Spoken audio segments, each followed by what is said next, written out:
कक्षा 8 का पाठ 12 एकलव्य कथा पढ़ेंगे। एकलव्य कथा। एकलव्य एक बहुत ही अच्छा शिष्य था जिसने बिना गुरु के उनकी केवल मूर्ति बनाकर ही अपनी शिक्षा को ग्रहण किया और बहुत ही अच्छा धनुर्धारी बना। एकलव्य से कथा। आपस में संवाद है, ये दो बच्चों का आपस में की गई बातचीत है।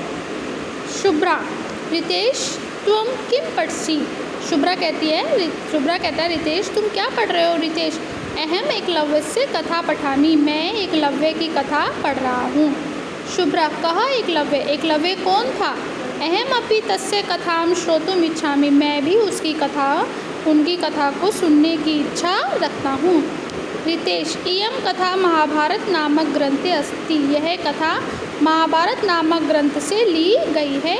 तस्य कीदृशी कथा, अब उनकी कथा को क्या करो, सुनो, मैं उनकी कथा सुनाता हूँ। तो शुभ्रा कहती है तस्य कथा, तो उनकी कथा में क्या है? तो कहते हैं सुनो। रितेश, शुभ्रे सुनो। तस्य कथा, उनकी कथा में एकलव्य भिल्ल बालका आसीत, एकलव्य एक भील बालक था। भील बालक बेटा जो नीची जाति के व्यक्ति होते हैं उन्हें भील बालक कहते हैं। सह वने वस्ति, वह वन में रहता था।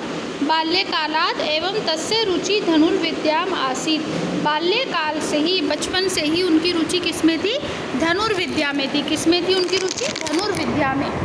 शुभ्रा, यथा च मम चित्ररचनायां रुचि आसीत, जैसे मेरी रुचि चित्र बनाने में है, मतलब आर्ट करने में है, कला करने में है, ऐसे ही।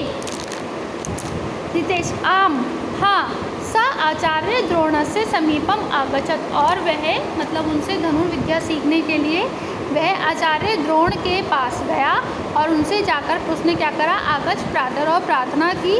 क्या प्रार्थना की? अहम त्वम शिष्यः, मैं आपका शिष्य बनना चाहता हूँ। भवितुम इच्छामि, मतलब हे गुरु द्रोणाचार्य, मैं आपका शिष्य बनने की इच्छा रखता हूँ। मयि कृपा करो, मुझ पर कृपा करो। परंतु आचार्य तस्य प्रार्थना न स्वीकृतवान, परंतु आचार्य ने उसकी प्रार्थना को स्वीकार नहीं किया। शुभ्रा, किम स योग्य नास्ति, क्या वह योग्य नहीं था? रितेश, स तु योग्य अस्ति, वह तो बहुत योग्य था। परम आचार्य प्रत्यय आवदत, परंतु आचार्य ने कहा अहम तो राजपुत्रान एवं पाठयामी, मैं तो सिर्फ राजपुत्रों को ही, राजा के पुत्रों को, राजपुत्रों मतलब राजा के पुत्रों को ही पढ़ाता हूँ। अन्यस्य कृते समय नास्ति, और अन्य लोगों के लिए मेरे पास समय नहीं है। शुभ्रा, तदा एकलव्य की मक्र, तब एकलव्य ने क्या किया? तो उसे रितेश बताते स दृढ़ संकल्पः वन गत्वम आचार्य से मूर्तिम आर्यजत, तो वह दृढ़ संकल्प करके, मतलब अपने मन को निश्चित करके उसने क्या किया? वह वन में गया और वन में जाकर उसने आचार्य की मूर्ति को बनाया। ता च साक्षकृत्य एवं धनुर्विद्याया, और वह उनको उस मूर्ति को अपने सामने रखकर धनुर्विद्या सीखने लगा, धनुर्विद्या का अभ्यास करने लगा। एव ही कुशल धनुर्धर अभवत, और एक दिन वह कुशल मतलब बहुत अच्छा धनुर्धर बन गया। इसके बाद शुभ्रा, स तु वास्तविक गुरु भक्तम दृढ़ निश्चय आसीत, किम आचार्य तस्य विषय अजानत न वा, क्या सच में ही वह उस गुरु द्रोणाचार्य का भक्त था, दृढ़ निश्चयी था, और ऐसा आचार्य उसके विषय में जानते नहीं थे? क्या उसके विषय में वो आचार्य नहीं जानते थे? रितेश, शुभ्रा जो नाम है, वो व्यक्ति है, बच्चा है, दोस्त है उसका, उसको कहता है रितेश, तुष्णीन भूत्वा, चुपचाप से सुनो जो मैं तुम्हें कथा कह रहा हूँ। एकता आचार्य कौरवे पांडवई सह वने भ्रमणम करोति, इसमें एक दिन गुरु द्रोणाचार्य कौरव और पांडवों के साथ वन में क्या कर रहे थे? भ्रमण कर रहे थे, घूम रहे थे। तदा तेषाम कुकुरा एकलव्यम दृष्टभाव, तब एक कुत्ते ने एकलव्य को देखा और देखकर क्या करने लगा? उस पर भौंकने लगा, उस पर भौंककर जोर जोर से बोलने लगा।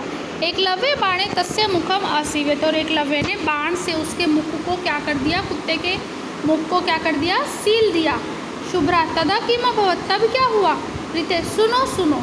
आचार्य एतद् दृष्ट्वा एकलव्य से समीप गत्वा तस्य आचार्य से विषय अपृच्छत्, आचार्य ऐसा देखकर एकलव्य के पास गए और एकलव्य के गुरु के बारे में पूछा कि तुम्हारा गुरु कौन है? शुभ्रा, स किम अवदत्, वह क्या बोला? शीघ्रम वद, जल्दी बताओ। और वो जो बच्चा था शुभ्रा, उसको बहुत अधिक जल्दी थी सब सुनने की, तो उसने कहा, अब आचार्य ने क्या बताया, जल्दी बताओ जल्दी बताओ। शीघ्रम वद, जल्दी बोलो। रितेश, स द्रोणा द्रोणस्य मूर्ति दर्शित्वा प्रणम्य अवदत्, और वह द्रोण की मूर्ति को देखकर प्रणाम करके बोला, भवान एवं मम गुरु, यही मेरे गुरु हैं। कौरव पांडव च विस्मित्वा, और कौरव और पांडव आश्चर्यचकित होकर उसको देखने लगे। भूत्वा एतद् दृश्यम अपश्यन्, और कौरव और पांडव आश्चर्यचकित होकर उसको क्या करने लगे, देखने लगे। शुभ्रा, तदा किम अभवत्, तब क्या हुआ। तब उसके बाद रितेश, आचार्य तम आगत, तब आचार्य ने बोला, गुरु द्रोणाचार्य ने बोला, यदि अहम त्वं गुरु, यदि मैं तुम्हारा गुरु हूँ, तरही गुरु दक्षिणा देहि, तब तुम तो मुझे गुरु दक्षिणा दो। शुभ्रा, स किम आचार्यत, उन्होंने क्या मांगा, गुरु द्रोणाचार्य ने क्या मांगा। रितेश, दक्षिण हस्तस्य अंगुष्ठे मह्यम यच्छ इति स अवदत्। रितेश बताता है शुभ्रा को कि उन्होंने दाहिने मतलब सीधे हाथ का अंगूठा मांग लिया, किससे, एकलव्य से, और एकलव्य से कहा कि मुझे तुम्हारे सीधे हाथ का अंगूठा चाहिए। शुभ्रा, एतत्तु नोचितम, तो उसने अंगूठा नहीं दिया, नहीं, उसने अंगूठा दिया। अंगुष्ठे दत्वा सा कथम धनु धारित शक्यत, और फटाफट से अंगूठा मांग लिया। और अंगूठा मांगने के बाद अगर वो सीधे हाथ का अंगूठा मान लिया तो वो धनुधारी कैसे हुए। और उसने क्या करा था, एकलव्य ने तुरंत जैसे ही गुरु द्रोणाचार्य ने अंगूठा मांगा था, उन्होंने अपने सीधे हाथ का अंगूठा उन्हें तुरंत काट कर दे दिया था। एकलव्य से एतद विषय नाचिंत्यत, उन्होंने एकलव्य ने इस विषय में नहीं सोचा कि मुझे अंगूठा देना चाहिए या नहीं देना चाहिए। शीघ्र में बहुत जल्दी से स्वअंगुष्ठ छित्वा तस्य में आपरत, और फटाफट से अपने हाथ का अंगूठा काटा और गुरु द्रोणाचार्य को दे दिया। अब शुभ्रा उससे फिर पूछता है, इसके पश्चात किम सह धनुरभ्यासम अत्यत, इसके बाद क्या उसने अपने धनुरभ्यास को छोड़ दिया। रितेश, शुभ्रो, नहीं, स वाम हस्तेन अभ्यास करो, और वह बाएं हाथ से मतलब उल्टे हाथ से, लेफ्ट हैंड से उसे अभ्यास करने लगा धनुर्धारी विद्या का। महाभारत युद्धे च कौरवानाम सहायता माकर, तो महाभारत के युद्ध में उन्होंने कौरवों की और पांडवों की क्या करी थी, सहायता करी थी। शुभ्रा, ओहो ओहो, धन्य तस्य गुरु भक्ति, ऐसे व्यक्ति की गुरु भक्ति क्या है, धन्य है।